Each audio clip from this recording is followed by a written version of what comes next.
Unsay kahulugan sa Antikristo?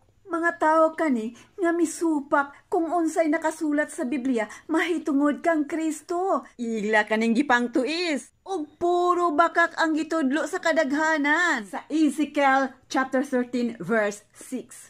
Ang ilang mga panglantaw puro bakak. Pagtukod pa lang ni Peter sa maong simbahan, sayop ng daan. Tungod kay nabutangan na kani sa estatwa. Tanawa. Sa Hosea chapter 13 verse 2. Karon misamot nagkadako ang mga sala tungod sa pagpanghimo sa bisan unsang imahin. Ug pagalantaw nato sa Act chapter 11 verse 3. Kilibog ang hunahuna ni Peter ang iyang imagination sa usa ka espiritu. Inobanan sa paglibak kaniya sa mga Gentile samtang nakig-uban siya sa mga taong walay mga tuli.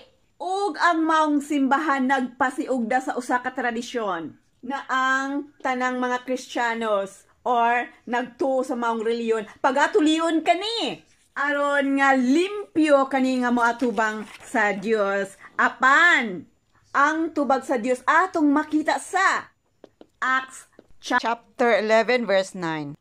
Ayaw pagtawga og hugaw ang usa ka butang nga gihimo na sa Dios nga limpyo. Mao kana ang circumcision ang ikaduha nila nga sayop nga gimugna. Tungod kay kang Kristo, estranhero, matuli ka man or dili, tanan welcome. Meaning sa Katoliko, universal. Ug ang ikatulong gimugna na tradisyon, mao ang rituals. Sama sa pagpatay sa bisan unsang hayop sa pista or magpadugo sa balay, birthday, or basta kay inyong pagapatyon ang inyong mga kahayupan. Diin supak kani sa maong Biblia. Ang tubag makita nato sa John chapter 1 verse 29. Lantawa ang kordero sa Dios. Kinsa ang kordero sa Dios? Si Hesukristo ang nagpakamatay o nagpaagas sa ihang dugo para sa sala sa tanang katawhan sa tibuok kalibutan. Og dili na kinahanglan nga mo paagas pa og dugo pinaagi sa mga hayop.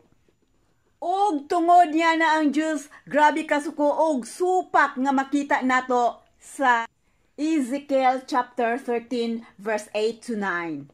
Nagaingon nga tungod sa inyohang mga bakak nga mga pulong ug mga paglantaw ako supak sa tanang mga piking propita nga mituis ni ani. Mo testimony ko og gamay ani magpatay og hayop. Nga ako supak gihapon ni ana. Sukad pagabaton ako og buot.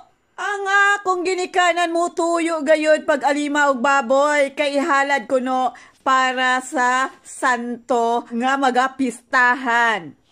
O nganong supak gayud ako, tungod kay pag-abot na sa pista, bisan asin, bitsin, tuyo, suka, oil, wala diha. Mutuyo gyud ang mga pobre pagpatay sa hayop bisan dili ka-afford.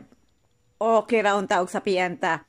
Natigulang na lang gyud ko, wa gyud ko nakaglitson bisan og baki sa ako ang adlawng natawhan. Og ang tanang mga reliyon nga nagrebelde sa Roman Katoliko o tropong Antikristo. Si Kristo lang ang atong pagatuuhan universally. Isip usa ka Katolika. Og wala naman tay mahimo kay may atong naandan. Irespeto nato ang ato ang mga tagsa-tagsa ka mga religion. Ang ato na lang mahimo nga Lord Jesus Christ pasayloa sila kay wala sila masayod sa ilahang gipang buhat. Og daghan kayong salamat sa paggiya mo kanako sa pagkaplag sa imong mga pulong nga mao ang kamatuuran. Nakasulat, hinagiban, pulong sa Dios.